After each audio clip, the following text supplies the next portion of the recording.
আৰু তেওঁলোক অৰেটো জীৱন মাত্ৰ এটা সংকল্প আছে, ভগৱানক পালন কৰা, ভগৱানক পৰিচৰ্যা কৰা, ভগৱানক সেৱা কৰা, ভগৱানক ডাঙৰ কৰা। এইটোৱেই আছিল তেওঁলোকৰ সংকল্প। আৰু সেইকাৰণে তেওঁলোকে এই ভগৱানক সেই ৰূপেই পালে। সেই নন্দৰ ঘৰত যেতিয়া কৃষ্ণ ডাঙৰ হবৰ কাৰণে জন্ম পালে, খেলিবৰ কাৰণে, আৰু তেতিয়া প্ৰথম নন্দ পিতাই গৈছেগে কৃষ্ণ জন্ম হোৱাৰ কাৰণে দান দিবলৈ। গৰু দান, ব্ৰাহ্মণসকলক গো দান দিছে, স্বৰ্ণ দান দিছে, সকলো আনন্দত আত্মহাৰা আছে। আৰু পুত্ৰৰ মংগলৰ কাৰণে দান দিছে। দান এটা ধৰ্ম, দান এটা ধৰ্ম। দানে দুৰ্গতি খণ্ডন কৰে, দানে পুণ্য আনি দিয়ে, আৰু পুণ্য হ'ল বল, আৰু এই বলৰ দ্বাৰা জীৱন বলিয়ান হয়। মানে ওপৰৰ চিন্তা কৰিব পাৰে, বহুত ডাঙৰ ডাঙৰ চিন্তা কৰিব পাৰে। ওপৰলৈ যাবলৈ বল লাগিব। নয়মাত্মা বলহীন লভ্যতে, আত্মবল নহ'লে বহুত ওপৰলৈ যোৱাৰ চিন্তা কৰিবই নোৱাৰে। সেইকাৰণে আত্মবল লাগিব। আৰু সেইবোৰ আত্মবল পাবলৈ হ'লে আমাৰ পুণ্য কৰ্ম কৰিব লাগিব। আৰু সেই পুণ্য কৰ্মই হ'ল বসুদেৱ পিতাইও দান দিছে। আকৌ ভগৱান কৃষ্ণৰ দৰে সহস্ৰ গাই গৰু পোৱালি সহ দুগ্ধৱতী গাই গৰু খুৰাবোৰ সোণেৰে বন্ধাই, শিংবোৰ সোণেৰে বন্ধাই দিছিলে কাৰাগাৰত। কাৰাগাৰত গৰু আছিলে জানো গোমাতা? না, ভাৱনাৰ দ্বাৰা দিছে। ভাৱনাৰ দ্বাৰা যদি দান দিয়ে, সেয়াও প্ৰভুৰ দান গ্ৰহণ হ'ব। অৰ্থাৎ দুটা দান আছে, দুটা কৰ্ম আছে, দুটা চিন্তা আছে। এটা হ'ল স্থূলত আমি পুষ্পেৰে পূজা কৰোঁ, এটা হ'ল ভাৱনাৰ পুষ্পেৰে। এটা সাকাৰ ভগৱানক সাকাৰ শৰীৰেৰে পূজা কৰোঁ, এটা নিৰাকাৰ ভগৱানক নিৰাকাৰ আত্মাৰে পূজা কৰোঁ। এই দুটা তত্ত্ব আছে। সেইকাৰণে বসুদেৱ পিতাই দিয়া দান আছিলে কাৰাগাৰৰ পৰা সহস্ৰ গাই গৰু শিংবোৰ সোণেৰে বান্ধিছে খুৰাবোৰ, আৰু সেয়া দান সম্পূৰ্ণ আছে। সেয়া ভাৱনাৰ দান। আৰু নন্দ পিতাই দিয়া দান সেয়াও পৰিপূৰ্ণ হৈছে। নন্দ পিতাই দিয়া দান সেয়া হ'ল স্থূল দান। সোণ দিছে, গাই গৰু দিছে বিপ্ৰসকলক। আৰু তাৰ পাছতেই যে নন্দ পিতাক ঘূৰি অহাৰ আগতেই কংসই যেতিয়া যোগমায়াক মাৰিব নোৱাৰিলে, তাৰ পাছতেই পুতনাক পঠিয়ালে। অৰ্থাৎ আজি ৰাতিৰ ভিতৰত যিমানবোৰ নতুন নতুন সন্তান জন্ম হৈছে, শিশু জন্ম হৈছে, প্ৰতিটো শিশুক বিষ দি বধ কৰা। পুতনা আহি আহি কংসালৰ নন্দৰ ঘৰ পালে, আৰু নন্দৰ মহাৰাজৰ আংগনত পুতনা থিয় হ'ল। এতিয়া পুতনা মানে কোন? পুতনা আছিলে বলি কন্যা। কাৰ্য আৰু কাৰণ আছে, প্ৰতিটো কাৰণৰ পৰা কাৰ্য হয়। আপুনি মই যে সুখ পাইছোঁ, দুখ পাইছোঁ, আপুনি মই যে মানুহ হৈছোঁ, আপুনি মই যে কোনোবাই চাকৰি পাইছোঁ, কোনোবাই নাই পোৱা, আপুনি মই যে কোনোবাই দাখন লৈ কাৰোবাৰ ঘৰত হাজিৰা বিচাৰি গৈছোঁ, কোনোবাই যে মালিক হৈছে, এইবোৰ চব আমাৰ অন্তৰালত কাৰণ আছে। আমি কাৰণবোৰ দেখা নাপাওঁ, মাত্ৰ কাৰ্যটো দেখা পাওঁ। সেইকাৰণে জ্ঞান দিছে ভাগৱতে, কাৰণ দেখা পালে, কাৰণ জানিলে, কাৰণ বুজিলে আপুনি শান্ত হৈ পৰিব, আৰু কাৰণ নুবুজিলে আপুনি অশান্ত হ'ব। অৰ্থাৎ মোৰ এই ভাগ্যত একো নাই নে, মোৰ ভাগ্যত এইটো হ'ল নে, এই দোষ দিব ভগৱানক, বা তাৰ অৰ্থ বুজি নাপাব। এতিয়া তাৰ পাছতে সেই পুতনা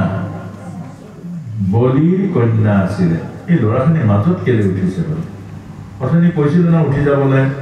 যাৰ উঠিবলৈ মন আছে উঠক, এতিয়া উঠক।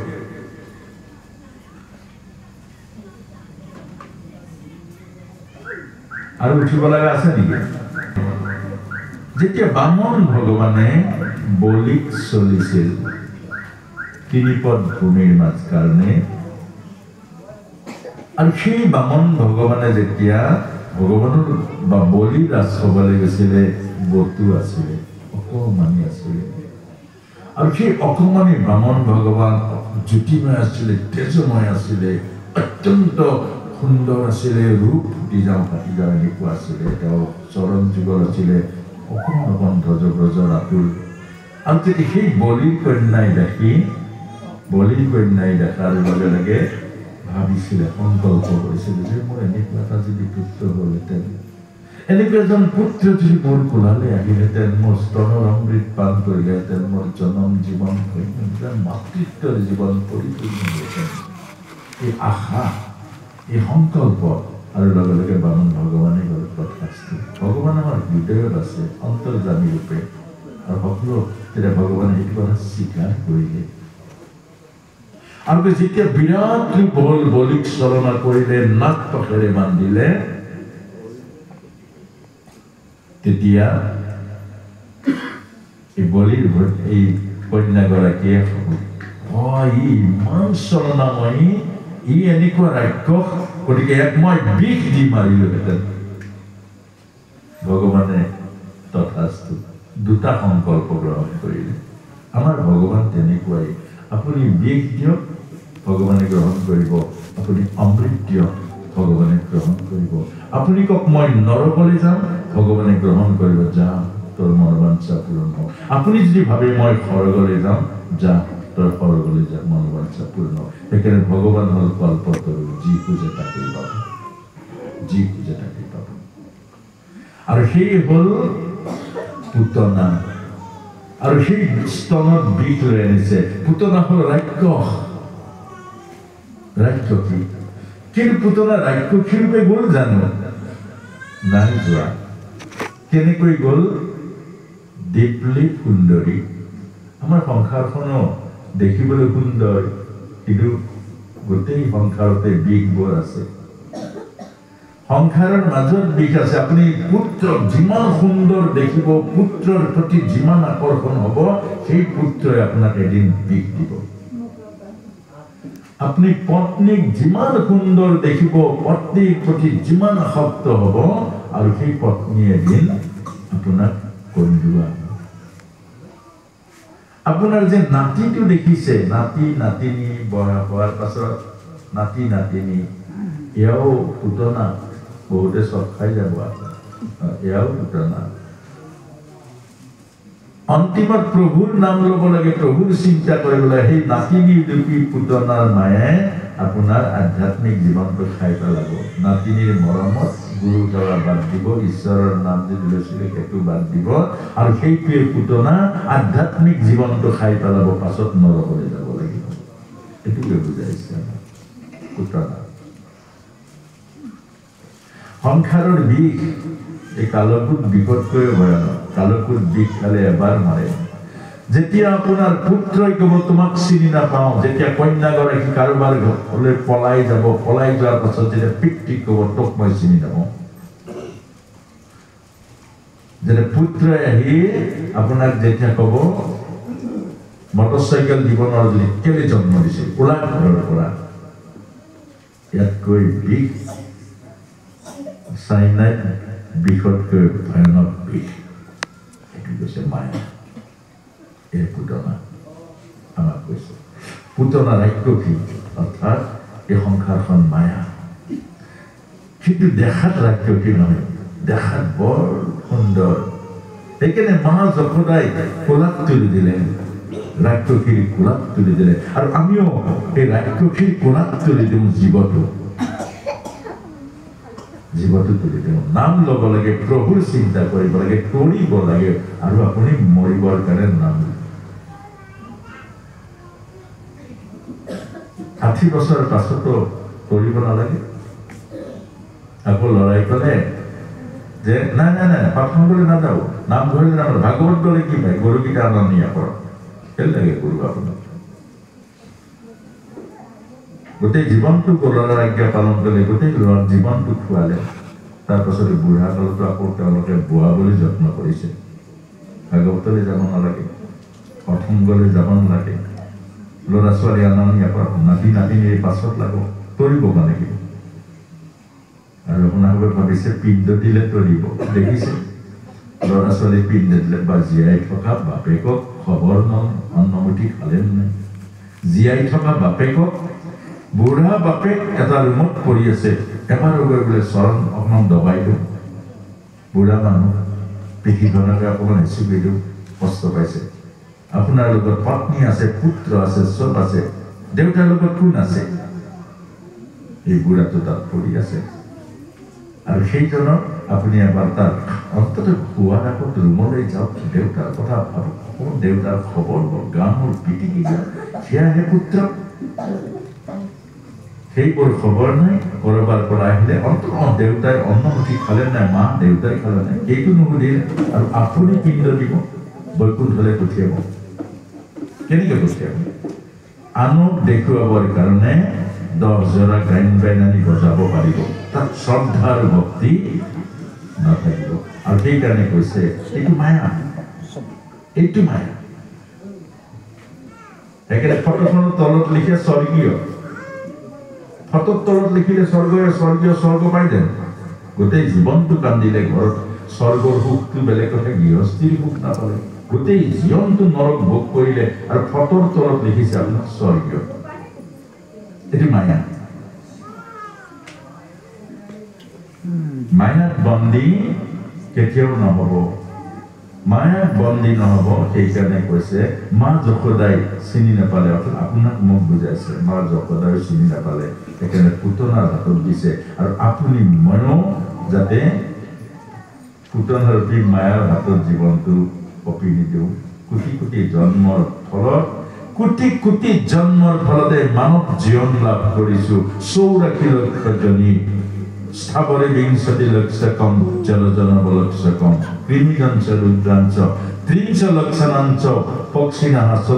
10 লক্ষাঞ্চ পক্ষিণাঃ 70 লক্ষাঞ্চ বানরাঃ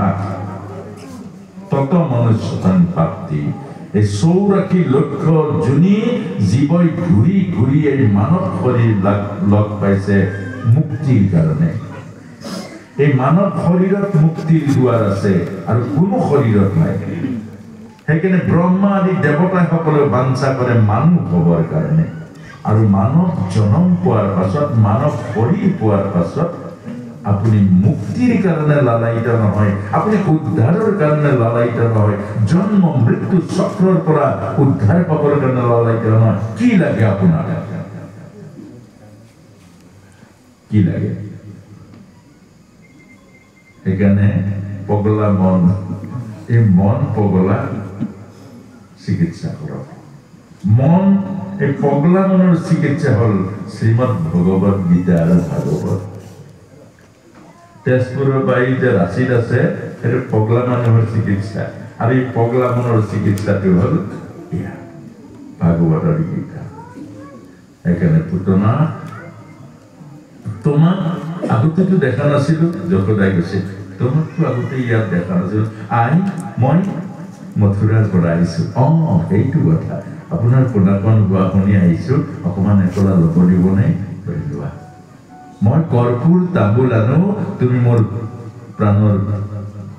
পোনাকণক লোৱা আৰু প্ৰাণৰ পোনাকণক লোৱা আৰু কৰ্পূৰ তামোল অনাৰ আগতে তোমাৰ এই পোনাকণ চিৰদিনৰ কাৰণে নিদ্ৰা বুলি কোৱা আৰু লগে লগে পুতনাই 20 টন মুখত ভৰাই দিলে আৰু ভগৱানে গ্ৰহণ কৰিলে মাতৃত্বৰ ভাৱনাৰে আৰু সেই পুতনাই আশা কৰিছিল মাতৃত্বৰ ভাৱনাৰে কোচত লৈ স্তন প্ৰিয় আৰু সেইকাৰণে ভগৱান কৃষ্ণই পুৰা কৰিলে এখন মাতৃত্বৰ ভাৱনাৰে স্তন পান কৰিলে আৰু ৰাক্ষসী শক্তিক বধ কৰিলে দুটা কাম কৰিলে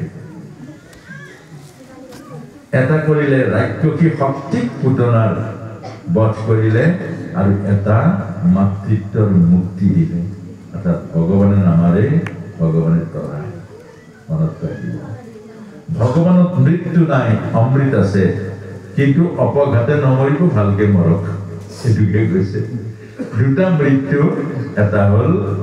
অপঘাতে মৰা মৰাটো খাটা হয় না মৰি যাম তই নিজে মৰিলে অপঘাতে মৰা হ'ব সেইটো ভগৱানে মৰি যাম যাম এইটোৱে ভগৱান প্ৰভুক পাই প্ৰভুৰ নাম লৈ মৰিব প্ৰভুৰ নাম লৈ দুটা কেলে ভগৱান দ্ৰষ্টা জ্ঞান দিছে বুদ্ধি দিছে বিবেক দিছে মগজু দিছে ভগৱানে একো নকৰে নিজে আপুনি কৰক জ্ঞানৰ ব্যৱহাৰ কৰক বুদ্ধিৰ ব্যৱহাৰ কৰক হৃদয়ৰ ব্যৱহাৰ কৰক ইউটিলাইজ কৰক বনাওক সেইকাৰণে ভাগৱতত কৈছে হেন শুনি ঋষি পাছে কৰিলন্ত ধ্যান হৃদয়ত কৃষ্ণক দেখিলা বিদ্যামান বাম পাশে মায়া দক্ষিণত ভক্তি মাও দেখি ঋষি বেশৰ ৰোমাঞ্চ বইলা গাঁও বাম পাশে মায়া দক্ষিণত ভক্তি মাও অর্থাৎ মায়ায় বান্ধন্ত ভক্তি মাওয়ে মুকুলান্ত আর দুহান মধ্যস্থ করে আশা ভগবন্ত দ্রষ্টা রূপে একক করে মায়া রাস্তায় যাও মায়ায় বান্ধিব কায়ার রাস্তায় যাও ভকতিয়ে মুক্তি দিব আপনার জ্ঞান বুদ্ধিয়ে কলৈ যায় আপনার কথা স্বতন্ত্র অর্থাৎ মানব মেচিওর সন্তান প্রভু ভগবন্তৰ বাকিবোৰ কেঁচুৱা সেইকাৰণে গৰু কুকুৰ মেকুৰী ছাগলী চব প্ৰকৃতিয়ে পালন কৰে মানুহক নকৰে মানুহৰ নিজৰ জ্ঞান বুদ্ধি বিবেকেৰে কৰে আৰু সেইকাৰণে মানুহ ভগৱানৰ অমৃতস্য পুত্ৰ মৰমৰ সন্তান সেইকাৰণে মানুহৰ কাৰণে গীতা দিছে ভাগৱত দিছে আৰু ভগৱান নিজে মৰ জগতলৈ নামি আহি শিক্ষা দিছে ৰাম ৰূপে কৃষ্ণ ৰূপে হৰি ৰূপে তাৰ পাছত নুবুজিলে যতনা পাব তাৰ পাছত নুবুজিলে যাতনা পাব আৰু সেইকাৰণে ভগৱানত মৃত্যু নাই ভগৱানত পথ নাই খালি আপুনি মৃত্যু কামনা নকৰিব এই কথাটোকে বুজাইছে পুতনা বধ কৰিলে অৰ্থাৎ ভগৱান কৃষ্ণ প্ৰথম পুতনা বধ কৰিছে আৰু ভগৱান ৰামেও প্ৰথম তাতকী নামৰ বীৰতা আপোনাকো কৈছে প্ৰথম মায়া বধ কৰক মায়া এৰিলে তৰিব ধৰিলে মৰিব এইটোৱে মায়া এৰিলে বেছি ভাগৱতে কৈছে বেছি টানলৈ নাযাব জটিল নাযাব জটিল না সিম্পল লিভিং হাই থিংকিং সাধারণ জীবন যাপন কৰক উচ্চ চিন্তা কৰক সাধাৰণ জীবন যাপন তৰিলে মৰিব ধৰিলে মৰিব এৰিলে তৰিব আমি ধৰিয়ে মৰিছো কেলে ময়ান মানুহটোক কেলে কৰি ময়ান মানুহটোক কেলে গ'লো ধৰিলে আৰু সেইটো নাই আৰু ধৰিলে আৰু লাগি গ'ল আৰু কেলে কৰি নেৰে আৰু নেৰিলে মৰিলে ৰাতি টোপনি শেষ হৈ যাব শুব নোৱাৰিব দেখিলে মূৰ গৰম হৈ যাব দেখিলে একেবাৰে তালু গৰম হৈ যাব ধৰিলে মৰিলে এৰিলে তৰিলে সিম্পল এৰিলে তৰিলে এনেকুৱা মই হেন মানুহটো কি আপুনি হেন মানুহটো বা মই হেন মানুহটো আপুনি মই হেনটো কথা নাই আৰু তাত হয় নহয় বাৰু এৰিলে ধৰিব এইটোৱে বুজাইছে একেবাৰে সিম্পল টান জীৱন টান নকৰিব টান কৰোঁতে দাঁতৰ বেমাৰে তত নহ'ব ডক্টৰে দাঁতত কিমান ডক্টৰ লাগে টান জিভাত ডক্টৰ লাগে জানো জিভা ঢিলা জিভাত ডক্টৰ নালাগে চাহে পুৰিলেও জিভা নিজে নিজে ঠিক উঠি যাব হয় নাই এই দাঁতৰ মাজত থকা জিভা কিমান তামোল খাই তাৰ পাছতে ঠিক হৈ যায় কেলে আপোনাক মোকো কৈছে ঢিলা হওক ঠিক হৈ থাকিব টান হওক চবতে লাগিব পত্নীৰ লগতো ঘনে ঘনে লাগিব ঘটিটো কি হ'ল পানীৰ ঘটিটো কি হ'ল লাগিলে আৰু নেৰে আৰু পানীৰ ঘটিটো কি হ'ল এতিয়া উত্তৰ কি দিব পাৰো নিমখ কেলে নহ'ল পাহৰিলে নিমখ এতিয়া কেলে নহ'ল নিমখ দালিত কিয় নিমখ নাই ধৰিলে নেৰে আৰু নেৰিলে টান হ'ব নহ'ব দৰকাৰ হ'লে মানুহগৰাকী কাজিয়া লাগি চিৰদিনৰ কাৰণে গুচিও যাব পাৰে এবাৰ তেনেকুৱা কৰিছে ওচৰতে মুছলিম মানুহ এজন পানীৰ ঘটিটো নাপালে ৰাতি 10টা বজাৰ পাছত পানীৰ ঘটিৰ নাপালে খঙৰ ভমকত তালাক তালাক তালাক এই তালাক তালাক বুলি কোৱাৰ পাছত আপুনি ৰাতি ঘৰত থাকিব নোৱাৰে ওলাব লাগিব মুছলমানৰ এইটো নিয়ম আৰু তালাক তালাক তালাক চব ডাঙৰ ডাঙৰ ল'ৰা আছে আৰু সেইখিনি একে লাষ্টত গৈ সেই 10টা 11টা 12টা বজাত ল'ৰা ছোৱালী এৰি তালাক তালাক তালাক ঘৰ দিব লগা হ'ল সেইটো বাৰু কথা হ'ল পানী ঘটিটো গ'ল কিন্তু বহুত ডাঙৰ কথা ধৰিলে ডাঙৰ এৰিলে আমাৰ জীৱনটো তেনেকুৱা এইটো ডাঙৰ মন্ত্ৰ আকৌ এইবোৰ মন্ত্ৰ বিনা পইচাত দিছোঁ কাৰণে আপোনালোকে এইটো ভাবিছে এই এনেই কৈছে নহয় এইটো ইমান মন্ত্ৰ কোটি টকাতকৈ দামী মন্ত্ৰ খালি ভাগৱতৰ বক্তাই পইচা নলয় কাৰণে এইবোৰ বিনা পইচা দিছে ডাঙৰ ডাঙৰ তাবিজতকৈ ডাঙৰ তাবিজ আমাৰ গোটেই সমাজখন এতিয়া মৰিছে কি ধৰিছে কাৰণে মৰিছে ল'ৰাৰ কথাত ধৰে স্বামীৰ কথাত ধৰে পুত্ৰৰ কথাত ধৰে কন্যাৰ কথাত ধৰে ভাইৰ কথাত ধৰে গোটেইবোৰ ধৰে ধৰিলে মৰিলে ডিগবৈ বালিগাঁও ভাই ককাই দুজন অৰ্থ নাই দুইটা লাগি 8 বছৰ মাত বল নাই এই ভাগৱতৰ এইটো ব্যাখ্যা শুনাৰ পাছতে পিছদিনা তামোল পাত লৈ ধৰিলে ককাই বছৰ দীঘল দি পৰিলে বোলে দাদা ভাগৱত শুনিলো মই ভাগৱত শুনিলো তই যি কৰ ভাগৱত শুনিলো মই আৰু তোক এখনো মানা মাতাকে থাকিব নোৱাৰো ভাগৱত শুনিলো এৰিলে মুক্তি একেলগে কিমান ইফালে চালে গৰম উঠি যাব মোৰ দুইটা ভাই ককাই সেইকাৰণে এইবোৰ জ্ঞান লাগে মনত ৰাখিব নহি জ্ঞানেন সদৃশম পবিত্ৰমিহ বিদ্যতে জ্ঞানতকৈ পবিত্ৰ একো বস্তু নাই মানুহক কোনেও পৰিৱৰ্তন কৰিব নোৱাৰে মানুহ নিজেই পৰিৱৰ্তন হ'ব মাত্ৰ জ্ঞান দিয়ক শুদ্ধ জ্ঞান দিয়ক ভাগৱতৰ জীৱনৰ শুদ্ধ জ্ঞান দিয়ক আৰু সেইকাৰণে আমাক কৈছে এই পুতনাক ভগৱানে মুক্ত কৰিলে আৰু তাৰ পাছতে আপোনাক মোক জীৱনৰ জ্ঞান দান কৰিলে আৰু পুতনাৰ পাছত আহিলে চক্ৰবাদ পুতনাৰ পাছত অৰ্থাৎ এইবোৰ আমাৰ ভিতৰৰ আকৌ ভগৱান কৃষ্ণ এই ভিতৰ চফা কৰিছে এতিয়া আগত বাহিৰটো চফা কৰিছিলে এবাৰ ভিতৰলৈ সোমালে এটা চক্ৰবাদ মানে কি চক্ৰবাদ মানে হ'ল ক্ৰোধ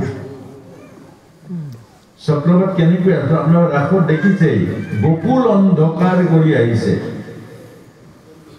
অৰ্থাৎ চক্ৰবাদ আহিলে অন্ধকাৰে চকুৰে দেখা নোপোৱা হৈছে একদম মাথা ঘূৰি যায় আকৌ ওপৰলৈ তুলি লৈ গৈছেগে কৃষ্ণ মানে আধ্যাত্মিক আৰু আমাৰ জীৱনটো আৰু ওপৰলৈ মানে খং উঠিলে ওপৰলৈ যায় গুৰু গোসাঁই একো নামানো পাপ শূন্য একো নামানো সেইটোৱে চক্ৰবাদ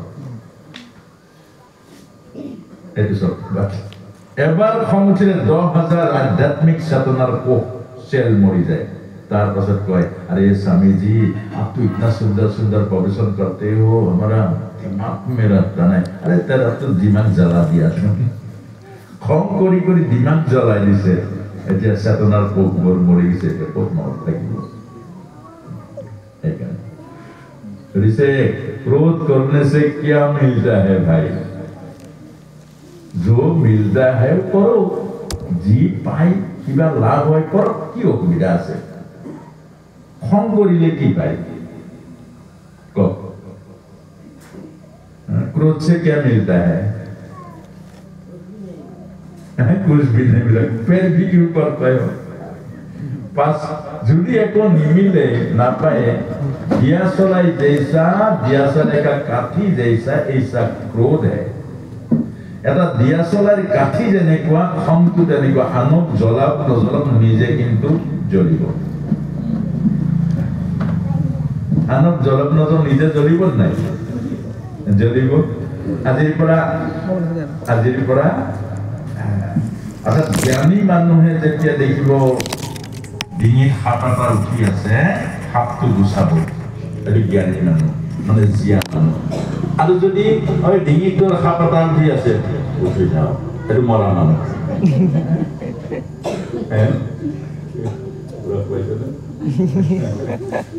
এইটোৱে কথা একেবাৰে সিম্পল ভাগৱত টানলৈ নিনিব ভাগৱত জটিল নহয় ভাগৱত একেবাৰে সহজ সৰল আৰু ভাগৱত হ'ল স্ত্ৰী শুদ্ধই বুজি পোৱা শাস্ত্ৰ ইয়াত জটিল খালি পণ্ডিতে কৰে কিন্তু পণ্ডিতৰ কাৰণে ভাগৱত নহয় সেইকাৰণে বেগৰে ব্যাখ্যা নকৰিলে ভাগৱত যদি পণ্ডিতৰ মুখত পৰে তেতিয়াহ'লে কি হ'ব ভাগৱত জটিল হৈ যাব ভাগৱত হ'ল স্ত্ৰী শুদ্ধই বুজি পোৱা একেবাৰে সিধা সিম্পল সৰল আৰু সেইকাৰণে আমাক কৈছে যে খং নকৰিব খং কৰি একো নাপায় লোকচান হয় নিজৰ লোকচান হয় গতিকে আজিৰ পৰা খং নকৰিব এই কথাটো বাৰে বাৰে মনত পেলাব আৰু বহুতৰ যে খং উঠে যে খংটো গুচাবলৈ দুটা কাম কৰিব এটা হ'ল আঁঠুৰ তলৰ পৰা খুব পানী ঢালিব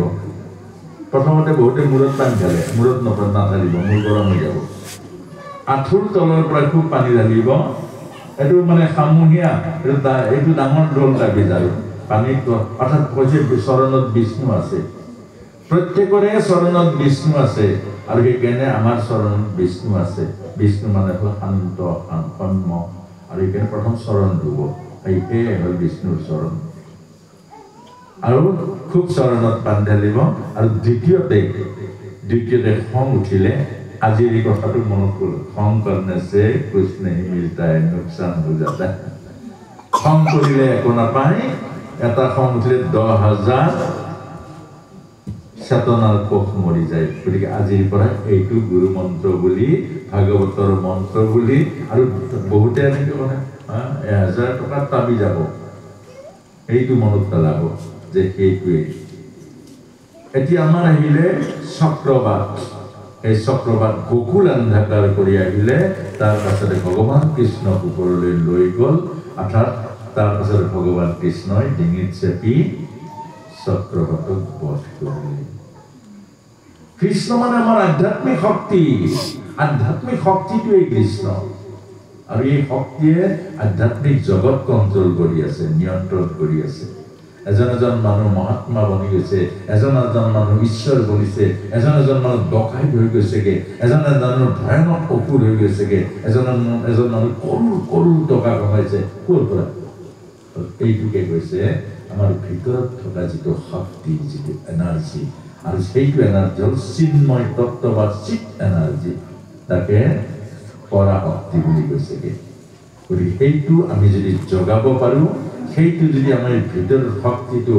সাধনাৰ দ্বাৰা কৃষ্ণ শক্তি মানে এই পৰাশক্তি জগাব পাৰোঁ তেতিয়া আপোনাৰ মোৰ ভিতৰত থকা যিবিলাক নিগেটিভ থট নিগেটিভ চিন্তা নিগেটিভ কাৰ্য অৰ্থাৎ যিবিলাকে আমাৰ লোকচান কৰে যিবিলাকে আমাক নষ্ট কৰে যিবিলাকে আমাৰ জীৱনৰ সুখবোৰ কাহিনী দুখবোৰ জাপি দিয়ে সেইবোৰ আমি ভিতৰত তেওঁ ঠিক কৰিব এই শক্তিটো এই এনাৰ্জি দুটা শক্তি আছে এটা হ'ল আখৰিক শক্তি আৰু এটা হ'ল পবিত্ৰ ঈশ্বৰীয় শক্তি আখৰিক শক্তি মানে নিগেটিভ শক্তি চাইলেণ্ট এইটো চাই ল'বলৈ নাই তোৰ পাছফালে দি কালে ধৰি আছে কেতিয়া মৰিবি তাত ঠিকনা তাক কি চাবি এইটোৱে কৈছে আৰু পণ্ডিত আৰু ভক্তৰ মাজত পাৰ্থক্য আছে পণ্ডিত আৰু ভক্তৰ মাজত পাৰ্থক্য আছে এবাৰ এখন নদী এজন নাৱৰীয়া বহি আছে নাৱৰীয়া বহি আছে হাতত এজন পণ্ডিত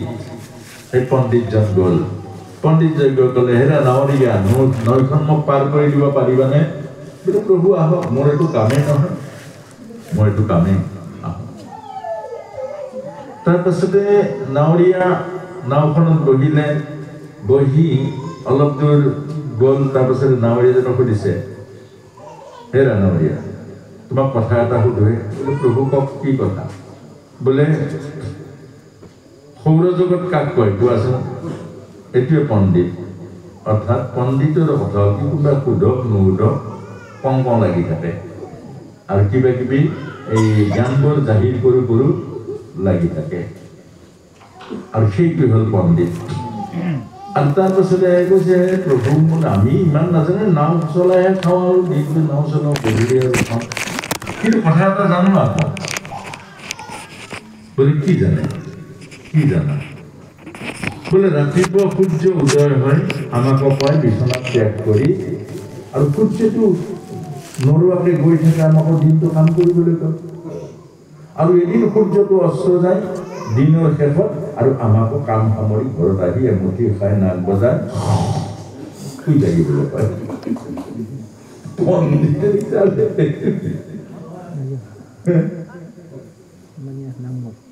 কি সৌৰজগতৰ কথা হাতীপতি নিহাৰিকা বোলে প্ৰভু কিমানে জানিছো আৰু বেলেগে নাজানো দুইটা সত্য কি জানে কিবা আৰু অলপ দূৰ গ'ল গৈ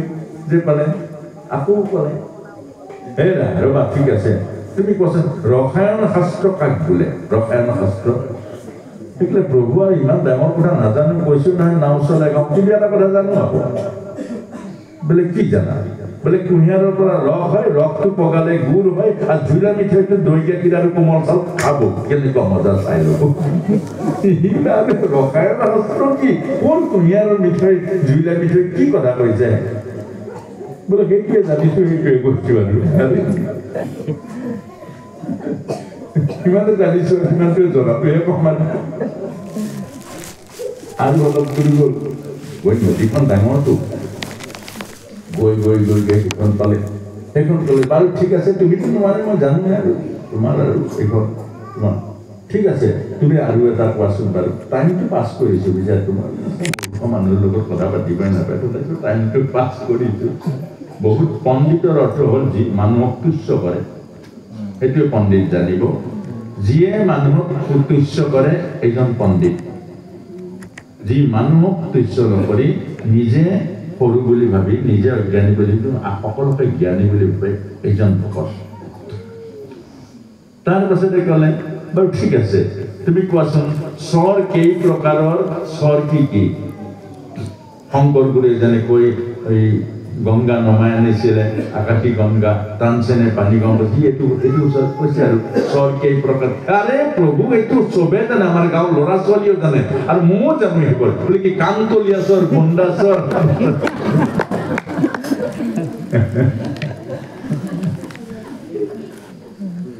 পণ্ডিতৰ টিকনি কিন্তু দাং খাই গ'ল আৰু কোৱাটো কিন্তু কৈছে আৰু এইটোৱে তাৰ পাছতে নৈৰ মাছ পালে ধুমুহা বৰষুণ ধুমুহা হৈছে নাও তুলুং গুটুম নদীৰ মাছ পাইছে এইপিনে ভৰা নদী নাও তুলুং গুটুম কৰিছে হেৰা নাৱৰীয়া নাও ধৰা প্ৰভু কেনেকে নাও ধৰিব ভয়ানক ধুমুহা বোলে নহয় নাও ধৰা বোলে নাই এতিয়া জাপ মাৰিব লাগিব মই সাঁতুৰিব নাজানো বোলে নাও ডুবিব এতিয়া জাপ মাৰো মই জাপ মাৰিলোৱে সাঁতুৰ বোলে মই সাঁতুৰিব নাজানো বোলে বচোৱা বোলে আপুনি এই সৌৰজগতক মাতক ৰসায়ন শাস্ত্ৰক মাতক স্বৰ মাতক নাৱৰীয়া পাৰ হৈ গ'ল পণ্ডিত শাস্ত্ৰ নিজে ধৰিবলৈ ধৰ্ম নিজে আচৰণ কৰিবৰ কাৰণে নিজক ভাগৱতময় কৰিবৰ কাৰণে পাণ্ডিত্যৰ কাৰণে নাই দিয়া সেইকাৰণে গুৰুজনে কৈছে নিজেও তৰা পুৰুষক উদ্ধাৰ কৰা নিজেও তৰা পুৰুষক উদ্ধাৰ কৰা আনক ক'বৰ কাৰণে নহয় নিজৰ জীৱনটো সুন্দৰ কৰা যাৰ নিজৰ ঘৰখন সুন্দৰ কৰিব নোৱাৰিলে সি সেইজনে আনক কোৱাৰ অধিকাৰ নাই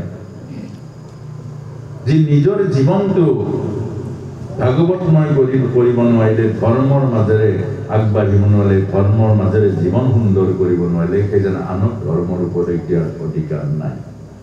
আৰু যদি নিজে ধৰ্ম আচৰণ নকৰে যদি নিজে ভাগৱতৰ ভক্তিৰ আচৰণ নকৰে নিজে সেইবোৰ সাধন নকৰে আৰু সেইবোৰ যদি আনক উপদেশ দিয়ে আমাক শাস্ত্ৰই কৈছে সাপৰ বিষতকৈও ভয়ানক সাপৰ বিষ খালে এজন মানুহ মৰিব আৰু ভুল কথাবোৰ শিকালে ৰাইজক এখন ৰাইজ মৰিব এখন সমাজ মৰিব এই কথাটো ভয়ানক কথা হৈছে সেইকাৰণে ব্যৱহাৰিক জীৱনটো সুন্দৰ আমি যে গাঁৱলীয়া মানুহ আমি ঘৰখনতহে ধৰিম বৃন্দাবনত গৈ আৰু প্ৰভুক তলাব আমি ক'ৰবাত নাপাওঁ আমি ঘৰখন সুন্দৰ কৰিবলৈ প্ৰথম গীতা পঢ়িলে যদি কাৰোবাৰ ঘৰ সুন্দৰ হয় আমাৰ ঘৰবোৰত প্ৰত্যেক দিনাই গধূলি গধূলি গীতা পঢ়িম গীতা পঢ়িলে যদি ঘৰৰ মংগল হয় গীতা পঢ়িলে যদি ঘৰবিলাক উজ্জ্বল হয় তেতিয়া প্ৰথম মোৰ ঘৰত গীতা পঢ়িম মোৰ ঘৰখন প্ৰথম উজ্জ্বল কৰিম তাৰ পাছত ওচৰৰ চুবুৰীয়াৰ ঘৰ উজ্জ্বল কৰিম এইটোকে কৈছে আৰু সেইকাৰণে লাভ হোৱা আমাক কৈছে লাভ হোৱাটো কৰক আমাৰ যিটো লাভ হয় কিন্তু আনক উপদেশ দিও মই নিজে নকৰোঁ তেতিয়া লাভ হ'ব জানো প্ৰভু নহ'ব সেইকাৰণে কৈছে আনক উপদেশ দি নিজৰ লাভ কৰিব লাগিব এতিয়া আমাৰ এইটোৱে হ'ল চক্ৰবাদ অহংকাৰ আজিৰ পৰা খং ডিলিট মোবাইল যেনেকৈ ডিলিট কৰে আজিৰ পৰা ইয়াতো ডিলিট কৰক খং নাই আজিৰ পৰা খং নাই ডিলিট তাৰ পাছতে চক্ৰবাদ বধ হ'ল আৰু তাৰ পাছতে আহিলে ৰজ্জু বন্ধন ভগৱান কৃষ্ণ এতিয়া শিশু লীলা চলি আছে এতিয়া আহিলে কি ৰজ্জু বন্ধন লীলা আৰু এইটোৱে ভগৱান কৃষ্ণৰ শিশু লীলা ইয়াতে সমাপ্ত হৈছে ইয়াৰ পাছত আহিব কৃষ্ণ লীলা ৰজ্জু বন্ধন ভগৱান কৃষ্ণৰ নন্দ ৰজাৰ আংগনত দুজোপা গছ আছিলে আকৌ নন্দ মহাৰাজৰ আংগন মানে হ'ল সন্মুখৰ বাগিচা আৰু তাত দুজোপা গছ আছিলে সেই গছ দুটাৰ নাম হ'ল জমাল অৰ্জুন এতিয়া তাতে ভগৱান কৃষ্ণ খেলে আৰু আংগিনাৰ ফালে তাৰপিছতে এদিন ভগৱান কৃষ্ণ ডাঙৰ হ'ল এতিয়া এটা থাকি গ'ল কৃষ্ণ কৃষ্ণ কৃষ্ণ এবাৰ প্ৰভুৰ লীলা থাকি গ'ল আকৌ এইভাগ আকৌ বৰ ধুনীয়া লীলা প্ৰভুৱে এইভাগ কৰিছে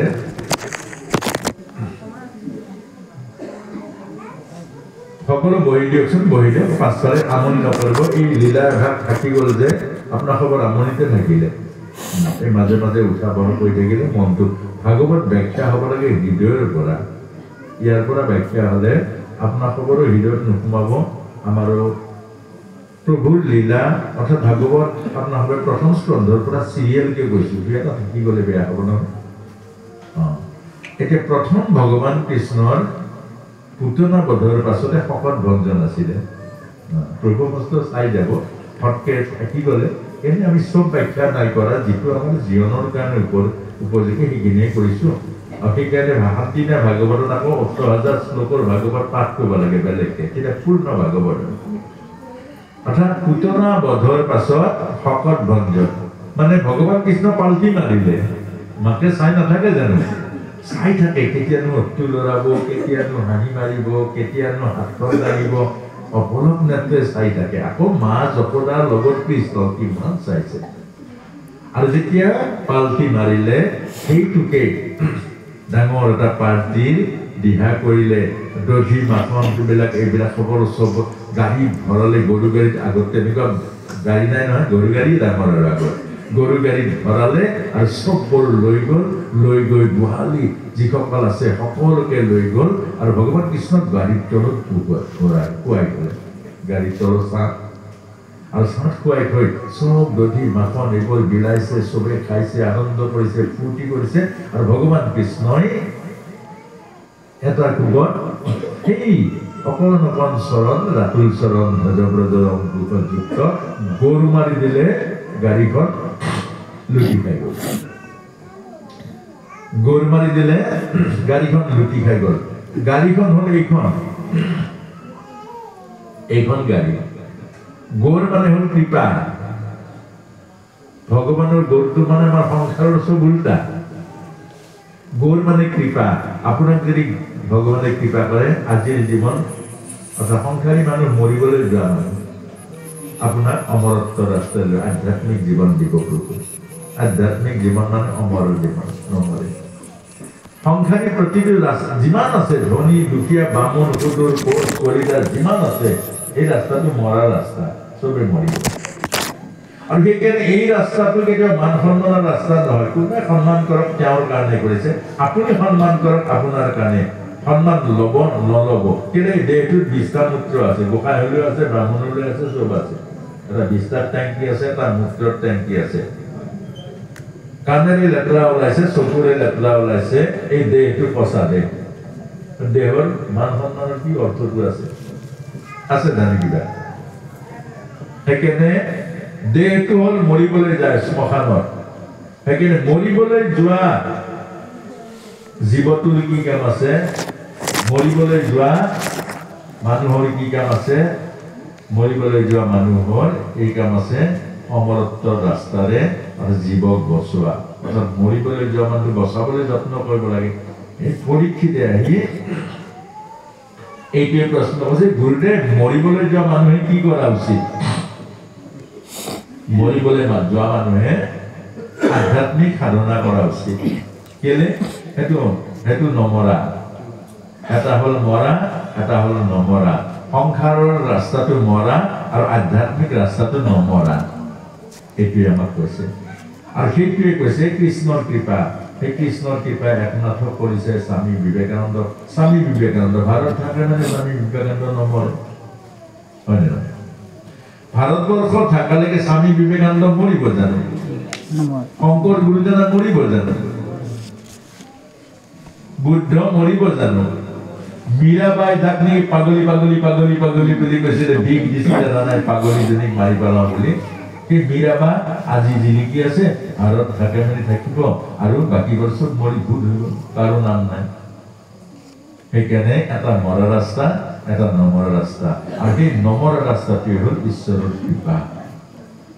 আপুনি আজি যে ঈশ্বৰক নিবলৈ আহিছে ভাগৱতৰ ঈশ্বৰ যে আপোনাৰ খবৰ হৃদয়ৰ জন্মটো এইটোৱে হৃদয়ত যেতিয়া ভগৱান সোমাব ঈশ্বৰ হ'ব আপুনিও নমৰে কুন্তি মাতাৰ নিচিনা এগৰাকী নাৰী ভাগৱতত স্থান দখল কৰি নমৰে এইটো হ'ল নমৰা ৰাস্তা এতিয়া আমি আকৌ তালৈকে ঘূৰি গৈছো ৰজ্জু বন্ধন লীলা প্ৰভু ডাঙৰ হৈ গ'ল খেলিব পৰা হ'ল গোটেই লগৰীয়াৰ লগত খেলিব পৰা হ'ল লগৰীয়াৰ লগত ফুৰিব পৰা হ'ল গোপালী গোৱালীৰ ঘৰে ঘৰে যাব পৰা হ'ল গোৱালীবিলাকৰ ঘৰে ঘৰে গৈ অভিযান চলাব কৃষ্ণ হ'ল কেপ্টেইন ডাঙৰ কথা আকৌ এইটোও বুজিব লাগিব যে ব্ৰজধামত কৃষ্ণক বাদ দি কোনেও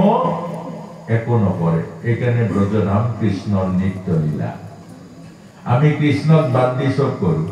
সকামতহে কেতিয়াবা নাম পাতিলে কৃষ্ণৰ নামটো লওঁ এইটোৱে পাৰ্থক্য ব্ৰজধাম তেনেকুৱা নাই যিমান লগৰ ল'ৰা আছে চব প্ৰথম হ'ল কৃষ্ণ আমাৰ গাঁৱতো কিছুমান আগতে অলপ নীতি আছিল আকৌ দেই কেনেকুৱা নীতি আছিল চাবচোন যে বিহু মাৰিব লাগিলেও প্ৰথম যিঘৰ আধ্যাত্মিক আছিলে যিঘৰ সমাজখনৰ মূল আছিলে যিঘৰে গাঁওখনক এক কৰি ৰাখিছিলে যিজন মানুহে গাঁওখনৰ মুখিয়াল আছিলে সমাজখন ধৰি ৰাখিছিলে সেইজনৰ ঘৰৰ পৰা আৰম্ভ কৰে এইটো আছিলে আৰু তেতিয়ালৈকে গাঁওবোৰ চব এক হৈ আছিলে গঠন পতন কৰিব নোৱাৰিব একত আছিলে কিন্তু আজি একত নাই আজি কোনজনৰ ঘৰত প্ৰথম বিহু মাৰিব যিজনে ৫,০০০ টকা দিব সেইটো ২ নম্বৰী পইচা তাৰমানে মাৰিবলৈ যোৱাসকল ২ নম্বৰী প্ৰাধান্য দিলে গতিকে সেই বিহুৰ পৰাই হওক আৰু সেই আৰম্ভণিৰ পৰা তাৰ পৰা সুফল নাপায় আপোনাৰ আৰম্ভণিটো কৰিছে ২ নম্বৰত হৈছে নাই প্ৰভু ২ নম্বৰত আৰম্ভ কৰাটো ১ নম্বৰ কেনেকে পাব এইটোৱে কৈছে আমাৰ ব্ৰজধাম কৃষ্ণকেন্দ্ৰিক আৰু সেইকাৰণে প্ৰতিটো তেওঁৰ সংগী চব গোপবালক ভগৱান কৃষ্ণ সুধিব কৃষ্ণ ভোক লাগিলে কৃষ্ণ সমস্যা হ'লে কৃষ্ণকেন্দ্ৰিক আৰু সিদিনা অভিযান কৰিলে গোৱালীসকলক যে ভগৱান কৃষ্ণৰ বাৰ্থডে পাতিছে একদম সব গোৱালীসকলক মাতি আনিছে মা যশোদাই বিধে বিধে নাৰিকলৰ লাড়ু পেৰা মাখন ক্ৰীম চববোৰ বনাই আছে তেওঁলোকৰ কাৰণে উলিয়াইছে আৰু বহুত ডাঙৰ পাৰ্টি তেতিয়া ক'লে কৃষ্ণ আজি আজি এই গোৱালীসকল মাছি মাহসকল নাই কৈ গ'ল আমাৰ ঘৰলৈ কি কৈছে অভিযান একদম অভিযান এঘৰ এঘৰকৈ সোমাই গৈছেগে সব দধি মাখন খাই সেইবোৰ পাত্ৰবোৰ লুটিয়াইছে কলবোৰ খাই বাকলি পেলাইছে কেঁচুবোৰ মুকলি কৰি জগাই দিছে গৰুবিলাক মুকলি কৰি দিছে সেই সময়ত ভয়ানক আছিল আপোনাৰ হ'ব নিচিনা নহয় সেই সময়ত বোৱাৰী থৰ থৰকৈ কঁপি থাকে শাহুৱেকৰ ভয়ত শহুৰেকৰ ভয়ত ঘৰত অকণমান খেলি মেলি হ'লে বহুত দিগদাৰী আছে আৰু সেই সমস্তৰ এই গোটেই ঘৰ নচ কৰি দিছে আৰু ভগৱান শ্ৰীমন্ত শংকৰ গুৰুজনাই দেখিছে সেইবোৰ খোৱাই নহয় গোটেই প্ৰচাৰ কৰি আৰু ইটোও কৰিছে বুলি কৈছে ঠিক আছে কিমান উৎপাত এই ভগৱান কৃষ্ণ মাখন দধি এই বছৰ কেলে চববিলাক কৃষ্ণ ভাৱনা আৰু বেছি যাতে বৃদ্ধি হয় আপোনাৰ ল'ৰাটোৱে কেঁচুৱাটোৱে কেলে উৎপাত কৰে যেতিয়া বাল্টিংটো আপোনাৰ পাকঘৰত ধামকে পেলাই দিব গোটেই পাকঘৰ পানী খং ইমান উঠিব কৰিবতো কোনো আৰু কি কৰিব আপুনি ই দৌৰ মাৰিব হয় আপুনি কি কৰিব সেই বাল্টি যে পেলালে এবছৰমান গাই ফুৰিব য'তে ত'তে ৰস পাব এইটো ৰসটো উলিয়াবৰ কাৰণে বাল্টিংটো পেলাই দিয়ে এইটোৱে কৃষ্ণলীলা এই কৃষ্ণলীলা সেইটো আপুনি দেখিব কৃষ্ণলীলাত গৈ যাব থাপ মাৰি কিবা এটা দহি মাৰি দিব আপোনাৰ মোবাইলটো ভাল হৈ থাকিলে প্ৰথম কিন্তু বহুত খং উঠিব কৰিব নোৱাৰে যে সেইটোকে গাই কৰিব খালি বুজিছা এই মোৰ একদম মোবাইলটো চোৱাচোন বাৰু মোবাইলটো গাড়ী সেইটো এটা ৰস অৰ্থাৎ ভগৱান কৃষ্ণৰ লীলাবোৰ এই আপোনাৰ সন্তানৰ মাজত এয়াই বাল গোপাল চব তাত দেখা পাব আপুনি কৃষ্ণ ভাৱনাৰে আপোনাৰ সন্তানটো আপোনাৰ কেঁচুৱাটো চাওক গোটেই কৃষ্ণ লীলাৰ তাৰ লগত আছে য'ত লাগে সেইটো কাম কৰে বাকী ঠিকে থাকিব দিব যেতিয়া মাকে দিলে বেলেগ কাম এটা অতিথি আহিলে কিবা কাম লাগিলে ধৰিলে খাব পাৰে ইমান সময় খেলি আছে য'তটো লগাই দিলো এইটোৱে হ'ল কৃষ্ণ লীলা আৰু ভগৱান কৃষ্ণই গৈ গোটেই গৈ সেইখন কৰি মেলি আহি গুচি আহিলে গুচি অহাৰ পাছতেই গোৱালীসকল নিজৰ ঘৰে ঘৰে গ'ল যশোদা মায়ে দধি মাখন লাড়ু চাড়ু দি মেলি পঠিয়াই গৈ ঘৰ পালে আৰু ঘৰ পাই প্ৰত্যেকেই দেখি চুলেৰাকে জীয় গ'ল চব গৰু বান্ধিছিলে পোৱালি চব মুকলি কৰিলে গাখীৰ চব খাই দিলে কল থৈছিলে কোনোবাই সকাম পাতিবলৈ সেইবোৰ চব নষ্ট খাই দিলে গাখীৰ টকেলি চব সমস্যা দেখি একদম গোটেইখিনি গোৱালীয়ে একেবাৰে টোপাকাৰ নিচিনা আহিছে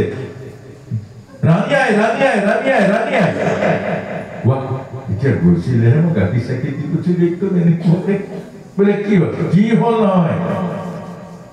থাকিলে আপোনালোক থাকক আমি যাম নহ'লে আমি থাকিম আপোনালোকৰ ঘৰলৈ যাম বোলে কি হ'ল তোমাৰ কৃষ্ণই গোটেই আমাৰ ঘৰবোৰ এনেকুৱা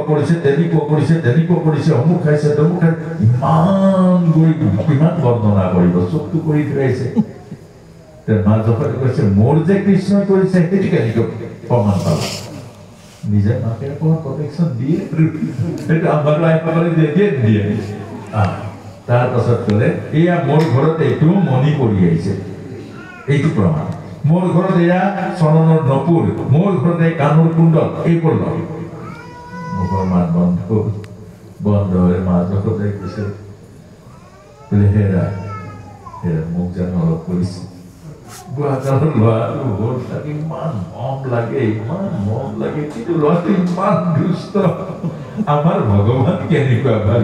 এই বুঢ়া কালত এইবোৰ লীলা আপুনি এই বোৱাৰী নামাতে ল'ৰাই নামাতে সেইবিলাক নকৰিব এইকাৰণে ভাগৱতলৈ আহিছে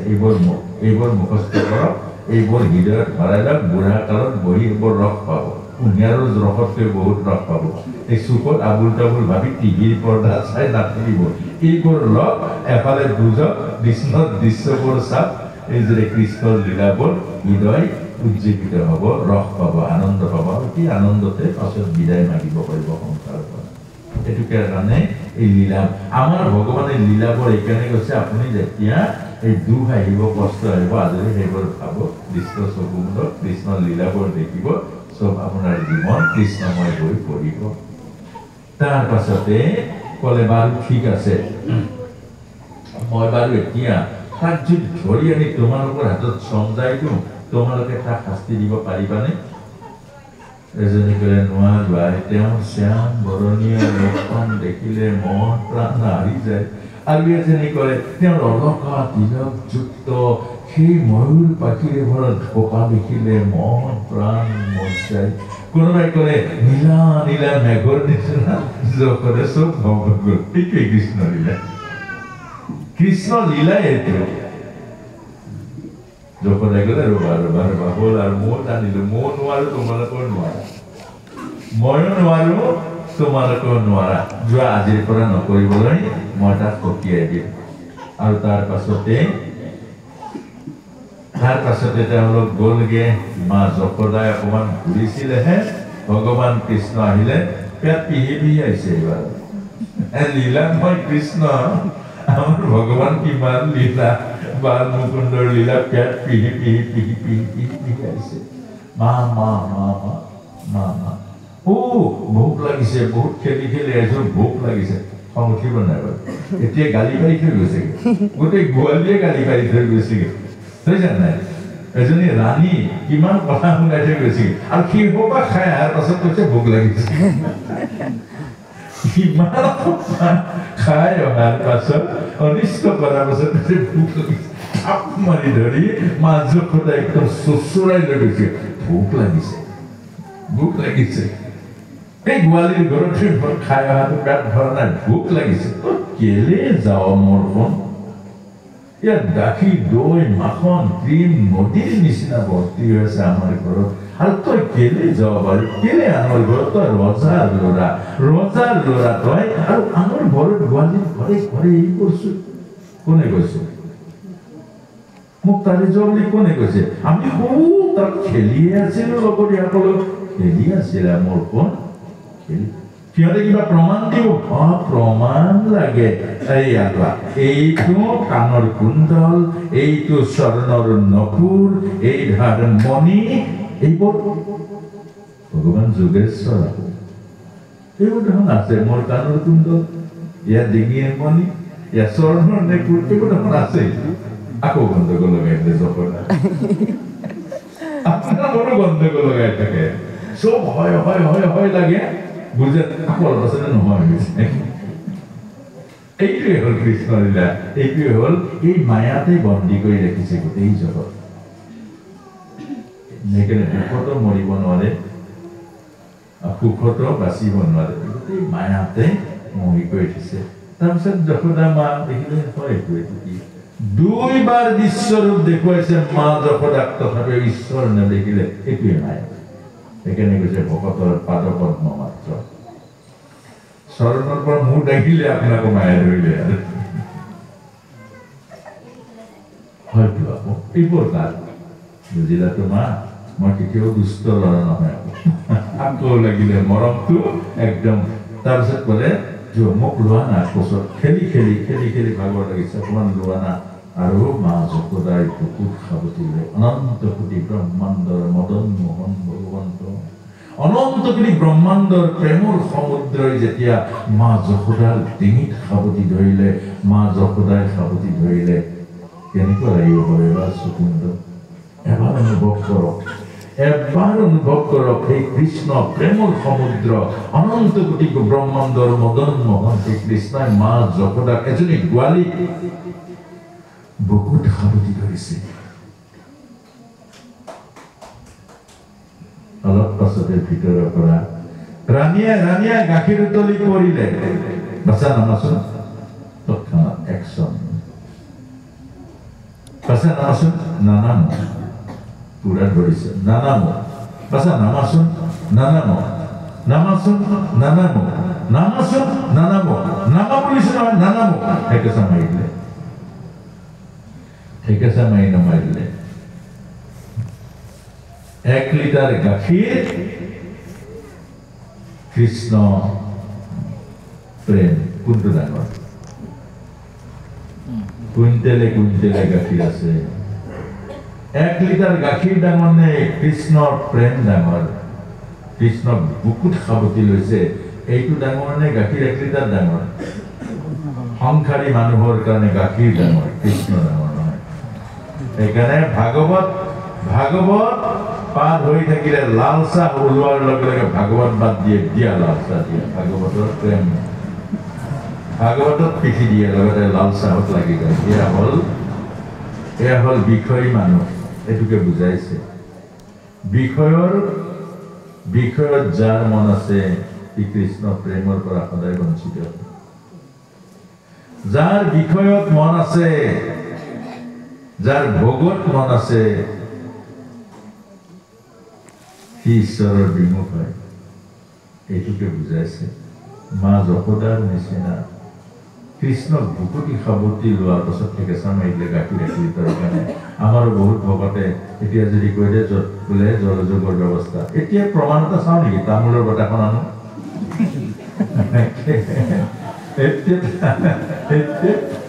প্ৰমাণ তামোলটো ভয়ানক আৰু পান অকণমান দিয়া কি সৰু সৰু পান দিছে আৰু চোন অকণমান দিয়ে এখন তামোলতে 15-20 মিনিট আমনি লগাই দিব সেইকাৰণে এই বিষয় যাহা কাম তাহা নেহি ৰাম জৈছে ন মিলেৰ বিৰবজনী এক কাম আৰু আমাৰ ভকত প্ৰভু অৱস্থাই সেৱা ভাগলৈ গৈছে নহয় সেৱাবিলাক প্ৰথমতে নাম সেৱাত এটা নিয়ম আছে এই কোমল চাউলটো আগত উলিয়াই দিব লাগিব গাখীৰৰ কলহটো আগত উলিয়াই দিব আৰু মুখখন খুলি থব লাগিব বন্ধ কৰি থলে নহব ৰমৰমীয়া গন্ধটো যাতে ভকতৰ নাকত লাগি থাকে কোমল চাউল দৈ গাখীৰ আৰু গুড় আৰু লগত ৰসগোল্লা কেইটামান উলিয়াই থব লাগিব আৰু উলিয়াই থৈ ক'ব নাম গাওক প্ৰভু মোৰ হলে নালাগে মোৰ চকুৰ তাত গৈ থাকিব কাৰোবাৰ মন যাব পাৰে গাবলৈ কিন্তু আমাৰ হলে নাযাব ঘনে ঘনে চকুটো যাব সেইকাৰণে আচাৰ্য ছুটি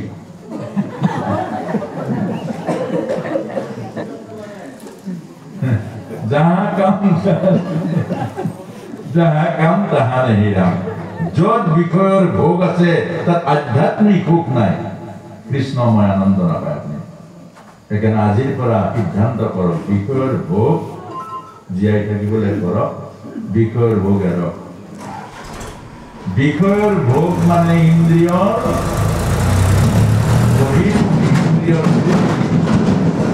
সেইটো এৰক জীয়াই থাকিবৰ কাৰণে আহাৰ গ্ৰহণ কৰক জীৱনৰ কাৰণে জীৱন মানে সুস্থ সবল সুন্দৰ হবৰ কাৰণে সেই আহাৰ খাওক যি আহাৰ খালে সুস্থ হয় সবল হয় বিবেক বুদ্ধি পৰিষ্কাৰ হয় অহংকাৰ অভিমান নাথাকে এইটোকে বুজাইছে আৰু ভগৱান কৃষ্ণই মা যশোদাৰ এই দধি মথনৰ লাঠি উলিয়াই আপোনালোকে সদায় চাই আছে কিন্তু এইখিনি জ্ঞান নোহোৱাৰ কাৰণে এইখিনি জ্ঞান নোলোৱাৰ কাৰণে আজি ৰাস মঞ্চটো এইটো নাটক বুলি কয় থিয়েটাৰ যেনেকুৱা ৰাসকো তেনেকুৱা ব্যৱহাৰ কৰে আৰু ৰাসৰ মঞ্চত উঠিও আমি বহুতো ৰাস কৰিছিলোঁ ভাল লাগে প্ৰভুৰ লগত একেবাৰে যোগ হোৱাৰ নিচিনা লাগে কিন্তু আজি 4 বছৰমান নাই কৰা কেলে পেইণ্টাৰ তৰৰ মুখৰলৈ মুখখন নিব নোৱাৰি বাকীবোৰতো বেলেগ সেইবোৰ ৰাস আৰু সেইকাৰণে আমাৰ ৰাস পাতা য'ত ৰাস পাতিছে তাতে দুৰ্যোগ আহিছে কাৰণ কেলে ৰাস মানে হ'ল ভাওনা বা ভাগৱত এই ভাগৱতৰ প্ৰতিটো ডাইলগে হ'ল আমাৰ এই ৰাসৰ ডাইলগ আৰু সেইটোৱে ভাগ অৰ্থাৎ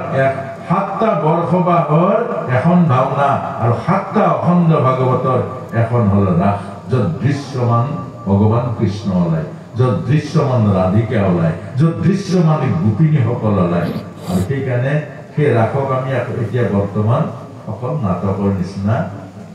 ব্যৱহাৰ যদি কৰোঁ তেতিয়া ৰাসটো আজিকালি প্ৰায় থিয়েটাৰৰ নিচিনা হৈছে বিভিন্ন ভাড়া মাৰে গতিকে আৰু বিভিন্ন জেগাত দেখিছোঁ থিয়েটাৰৰ চিনেমাৰ এক্টৰ আনে আৰু চিনেমাৰ এক্টৰ ৰাসৰ নামত 60,000 40,000 ৰাস কৰোঁতে থিয়েটাৰৰ এক্টৰে পইচা ল'ব লাগে জানো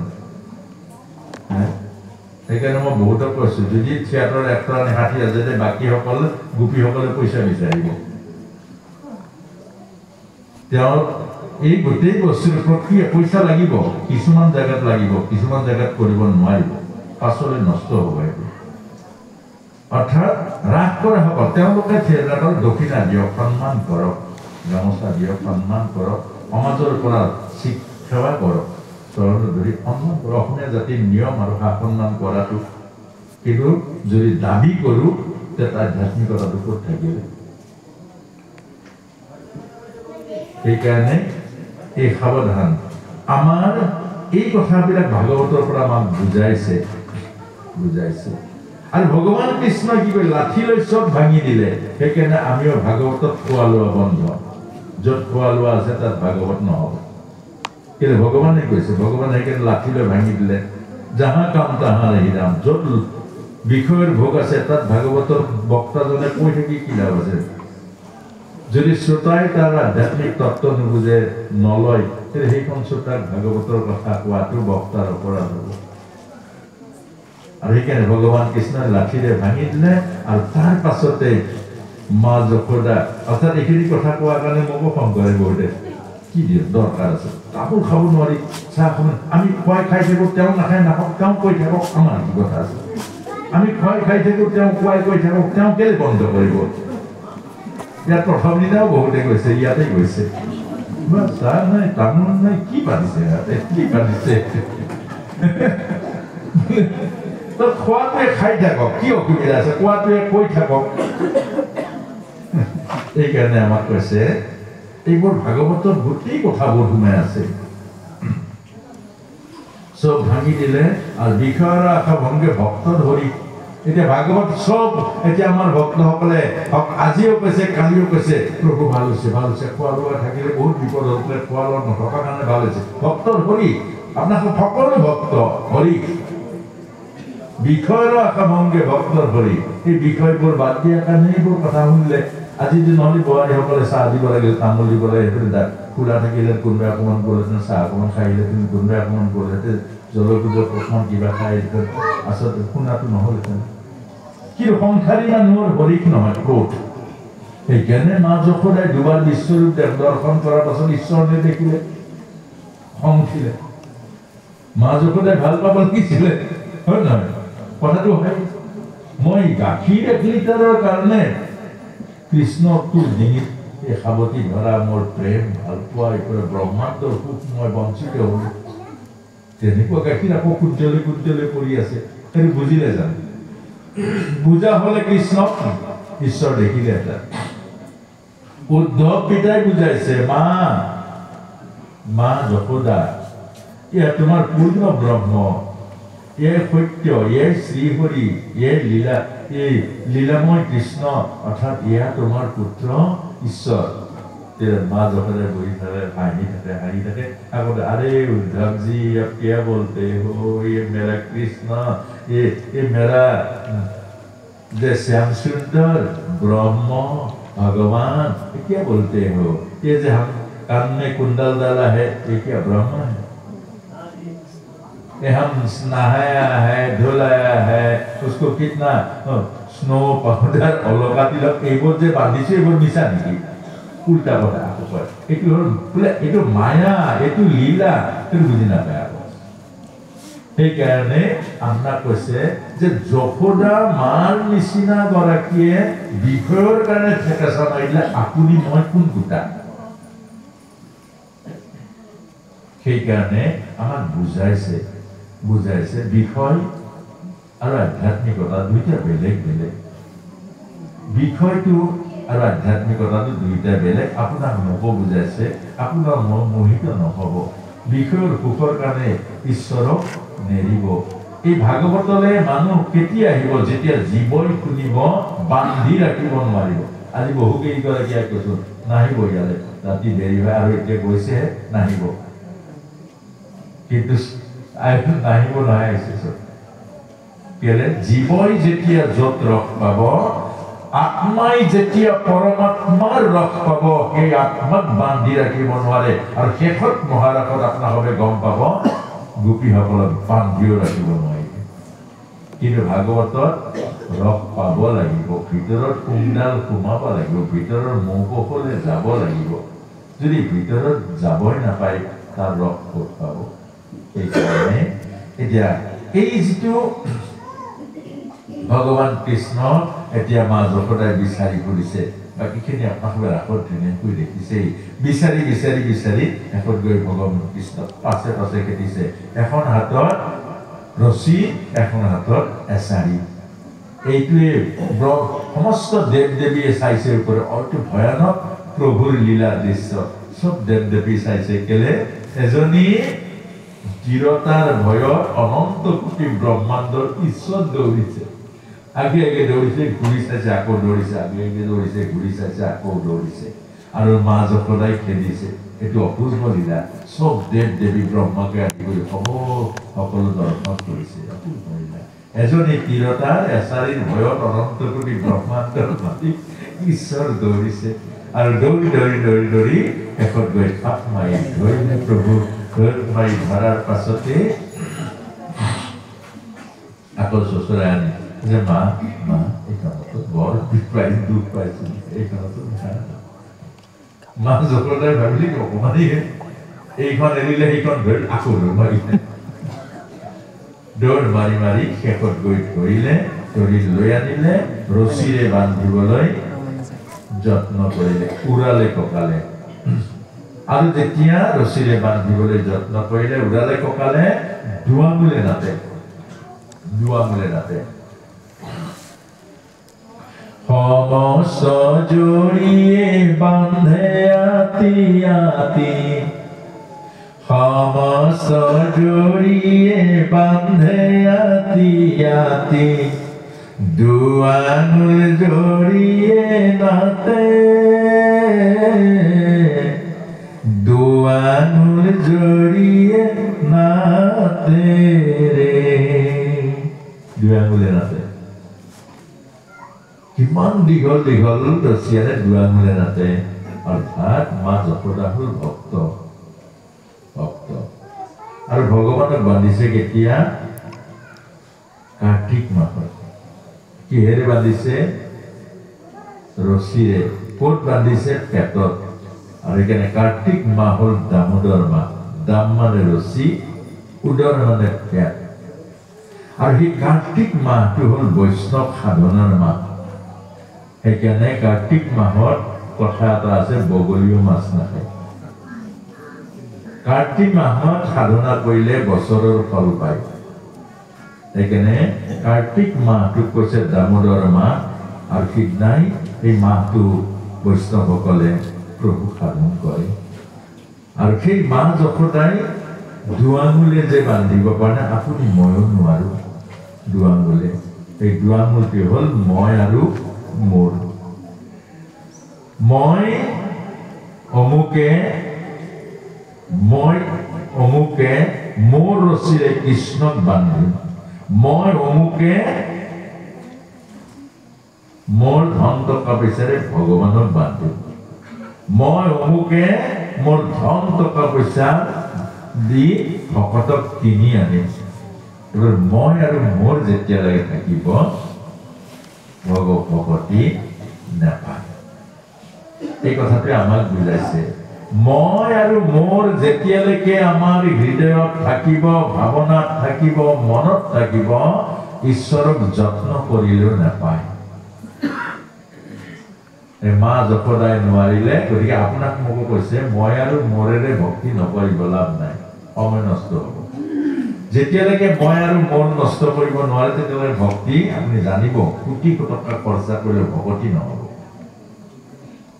প্ৰথম কামটো কি? প্ৰথম কাম কোটি টকা খৰচা নহয়। প্ৰথম কাম মই আৰু মোৰটো বাদ দিয়ক, আজিৰ পৰা বাদ দিয়ক। এইটো মা যশোদাই চাৰেণ্ডাৰ কৰিলে। বৰ সুন্দৰ। তাৰমানে চাপৰিক কেলে মাৰিব লাগে, ছাপোৰ্ট কৰিছো, আজিৰ পৰা কৰিম, এইটোৱে নিয়ম। আমাৰ যিবিলাক নেকি অনুষ্ঠান হয়, যিবিলাক ভাল ভাল কথা ছাপোৰ্ট কৰে, অৰ্থাৎ হয় হয় এইটো কৰিম, সেইটো কথা তাত চাপৰি মাৰিব লাগে। মাৰিম মানে কি? আমি গ্ৰহণ কৰিছো। আমাৰ যে কথাবোৰ সমৰ্থন নকৰে জানো, হাত চাপৰি মাৰি, গ্ৰহণ কৰিছো আমাৰ সমাজে এইখিনি মাৰিম, অৰ্থাৎ মই মাৰিম। গতিকে হাত চাপৰি সেইটোৱে মাজে মাজে হাত চাপৰিটো এইকাৰণে মাৰিব লাগে যে হয় মাৰিম মই পালিম সেইটো কথা মই বুজিলোঁ এতিয়া সেইটোৱে কৈছে মই আৰু মোৰ এতিয়া আমি কি কৰিম মা যশোদাই কেনেকৈ বান্ধিলে এতিয়া সেইটো চাম মা যশোদা অৰ্থাৎ এইটো আমাক শিকাইছে ভাগৱতৰ আচৰণ মা যশোদাই কেনেকৈ বান্ধিলে যেতিয়া চাৰেণ্ডাৰ হৈ দিলে মোৰ ৰছীৰে মই যশোদাই কৃষ্ণক বান্ধিব নোৱাৰো মই যশোদাই মোৰ ৰছীৰে কৃষ্ণক বান্ধিব নোৱাৰো ভকতৰ দুখ দেখি ভগৱন্ত ভকতৰ দুখ দেখি ভগৱন্ত আপুনি বন্ধন লৈলা আপুনি বন্ধন লৈলা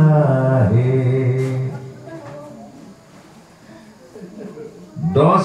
ঘৰ গৃহস্থী 4-5 জন ভকত মানুহ অৰ্থাৎ আপোনালোকে দেখিছে সদস্যই 7 দিনীয়া ভাগৱত পাতিবৰ কাৰণে কিমান যত্ন কৰিছে ভয়ত আৰু শ্ৰদ্ধা বাঢ়িছে আজি 100 মান গাঁৱৰ যদি বাসিন্দাৰ হ'লহেঁতেন টেম কেয়াৰত বনালেহেঁতেন আমি দেখুৱাই দিম মানুহক ভাগৱত পাতি ভয়ে ভয়ে পাতিছে আকৌ মোৰ ওচৰত সেইটোৱে কৈছে মানুহ আৰু আমাৰ প্ৰভুজনা কমদাই কৈছে যে মই লাগিলে অকলে দায়িত্বটো লৈছো আৰু অকলে দায়িত্বটো লৈছো ক'লৰ কাৰণে যিকোনো প্ৰকাৰে মই মিলাবলৈ যত্ন কৰিম এইটোৱে কৈছে চাৰেণ্ডাৰ প্ৰভুত সমৰ্পিত হৈ যাওক কল্পনা কৰিব নোৱাৰা কাম আপোনাৰ দ্বাৰা হ'ব আৰু অহংকাৰত কৰক আপুনি ভবাটো নহ'ব এই কথাটোকে বুজাইছে উদাহৰণটো ক'ত আহিলে অৰ্থাৎ ভাগৱতৰ উদাহৰণ বাস্তৱ জীৱনত এইটোৱে কৈছে মা যশোদাই যত্ন কৰিছে আপুনি মই যত্নহে কৰিব পাৰিম যেন আপুনি মই কৰিব নোৱাৰো যত্ন কৰিম ভকতে যত্ন কৰে প্ৰভু সাধনা কৰে প্ৰভু অনন্ত কোটি ব্ৰহ্মাণ্ডত তুমি ক'ত আছা মই কেনেকৈ জানিম অনন্ত কোটি ব্ৰহ্মাণ্ডত তুমি ক'ত আছা মই কেনেকৈ জানিম মাত্ৰ প্ৰভু মাত্ৰ কান্দি পাছফালে যাওক পাছফালে কাপোৰৰ বাহিৰলৈ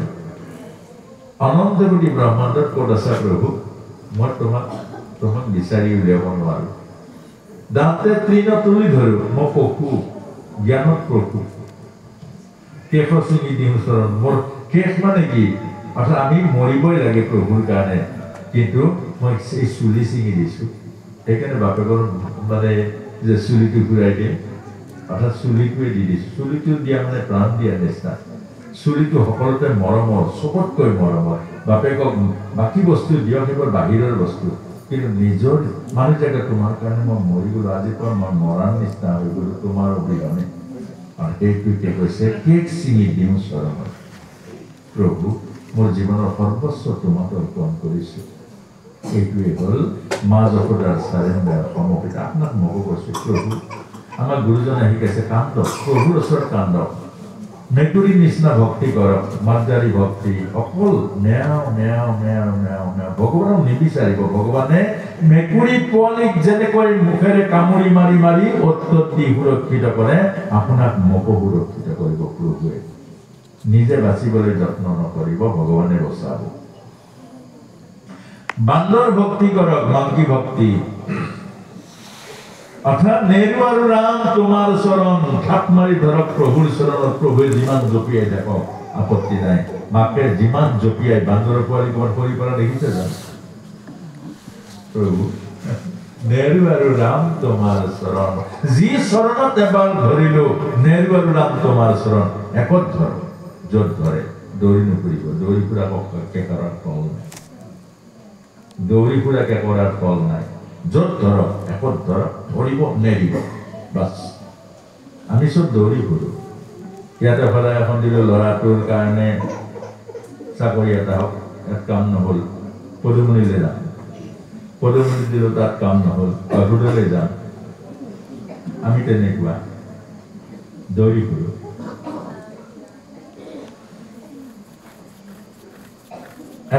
এবাৰ 3জন সন্ত লগ লাগিলে ভকত, এজন হিন্দু, এজন মুছলমান, এজন হ'ল খ্ৰীষ্টান। এই তেওঁলোক ঘূৰি ঘূৰি পৰিব্ৰাজক আছিলে, ঘূৰি ঘূৰি এক জেগাত লগ লাগিলে। চকু মুদকচোন অকমান চবে, চকু মুদক।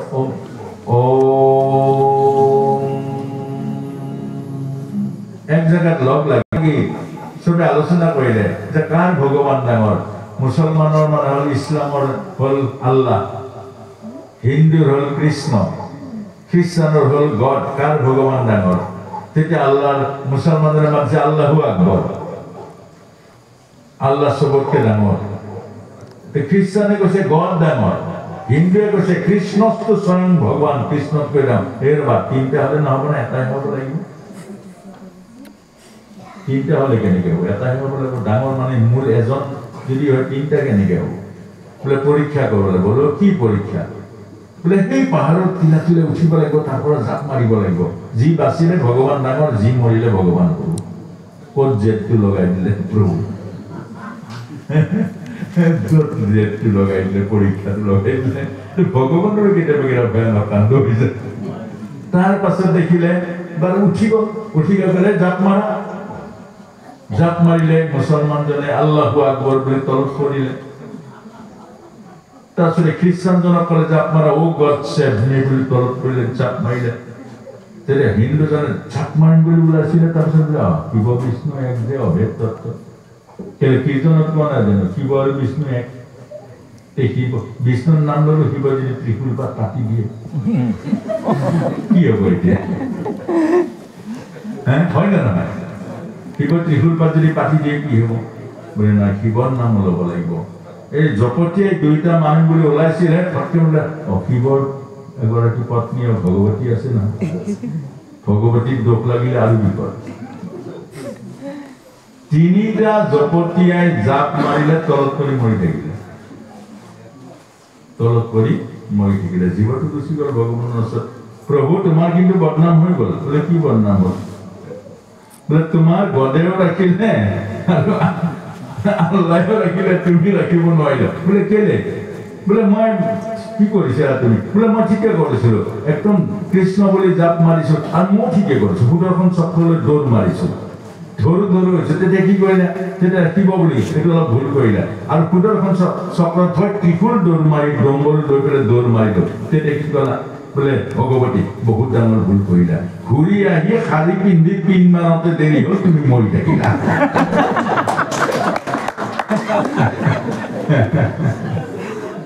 আমাৰ ভগৱান নামৰ কনচেপ্টটোৱে নাই, ভগৱাননো কি। গতিকে আমি এইবিলাকে আমাৰ খেলি মেলি। এফালে গেছে যত জীৱ জংগম কীট পতংগম অগণগ জগতে কায়া, চবতে ভগৱান আছে।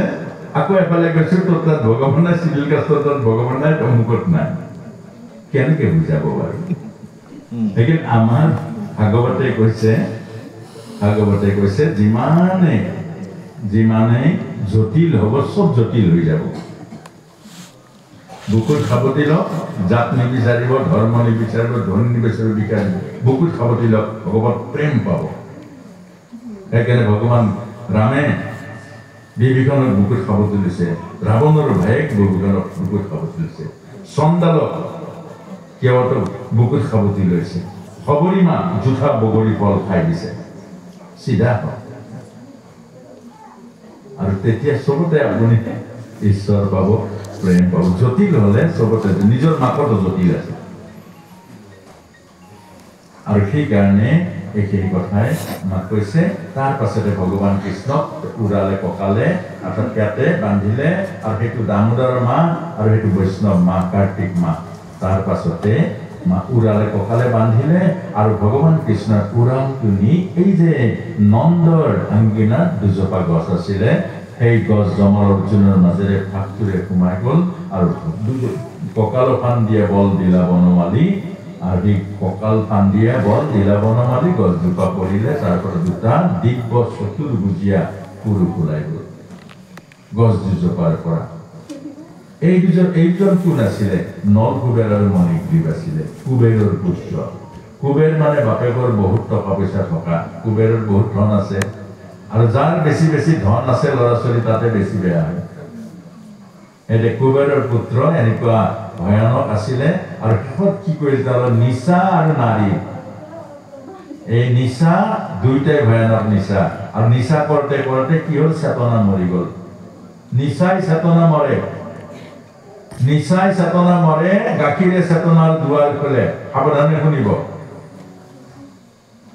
যে আজিৰ পৰা আপোনাৰ সবে সংকল্প লওক, মৰিবনে তৰিব। নিচা খালে চেতনাৰ কোষবোৰ মৰি যায়, জীয়াই থকা মানুহ গছৰ নিচিনা হয়, খুজালেও গম নাপায় ক'তনো খুজাইছো, গছ হৈ যায়। নিচা খালে চেতনাৰ কোষ মৰি যায়, ৰাস্তাত পৰি থাকিব, কুকুৰে মুখ চেলেকি যাব, গমেই নাপায়। নিচা খালে কি হব? চেতনাৰ কোষবোৰ মৰি যাব, আৰু মৰি গলে কি হব? মানুহৰ জ্ঞান মানে যিটো লাজ আৰু চৰম, এই দুইটা নষ্ট হব। তাৰ পাছত কি হব? তাৰ পাছত অন্তিম যাত্ৰা কি হব?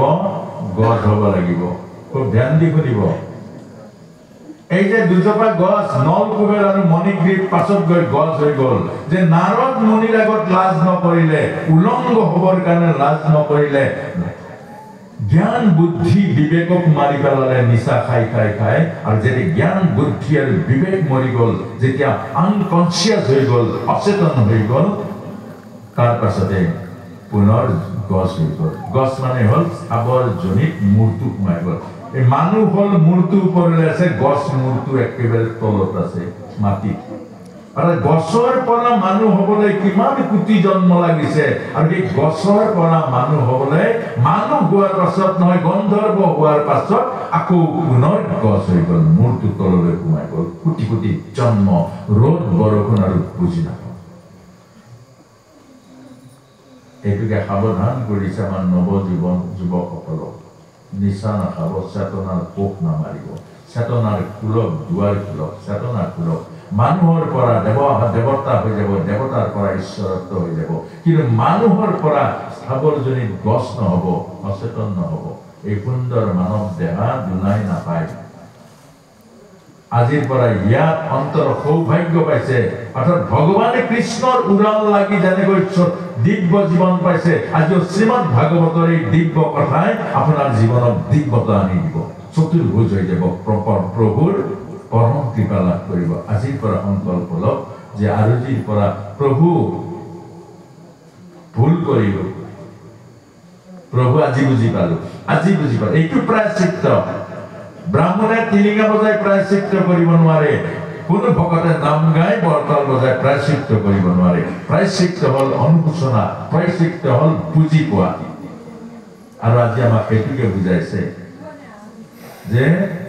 নল কুবেৰ মণিগ্ৰীৱ এই নিচা খাই খাই চেতনাৰ কোষবোৰ মাৰি পেলালে, সুন্দৰ মানৱ জন্ম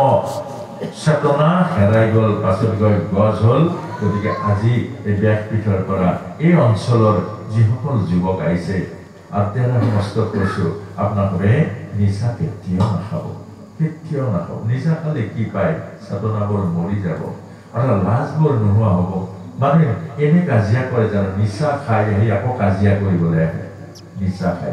নিচা খালে যদি কাজিয়া কৰে, জ্ঞান শূন্য হয়, বিবেক শূন্য হয়, বুদ্ধি শূন্য হয়। গতিকে নিচা খাই চেতনাৰ কোষ নামাৰিব, আৰু নিচা খাই খাই আকৌ অধঃপতন একেবাৰে গছলৈকে অৱনমিত নহব। আৰু এই প্ৰভুৰ শিশু লীলা ইয়াতে সমাপ্ত হৈছে। আৰু শেষৰ এই প্ৰভুৰ আমাক মানৱ জাতি এই কথাটো কি কৈছে? গাখীৰ খাওক, গাখীৰে চেতনাৰ কোষ মুক্ত কৰে। সেইকাৰণে ভগৱান কৃষ্ণ কয় যে গো পালন কৰক। গৰুৰ গাখীৰে আমাৰ চেতনাৰ কোষ মুক্ত কৰে,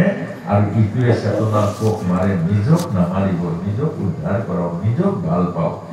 নিজক ভাল পাওক, আনক ভাল পাব নালাগে, নিজক ভাল পাওক, নিজক নামাৰিব, কেতিয়াও নিজক অনিষ্ট নকৰিব। আৰু যদি নিজক অনিষ্ট কৰে, ভগৱানে আপোনাক কেতিয়াও ক্ষমা নকৰিব। আৰু সেই কথাৰ মাজেৰে শিশু লীলা প্ৰভুৰ সমাপ্ত হল। ইয়াৰ পাছত কুষ্ঠ লীলা তাৰা বলে না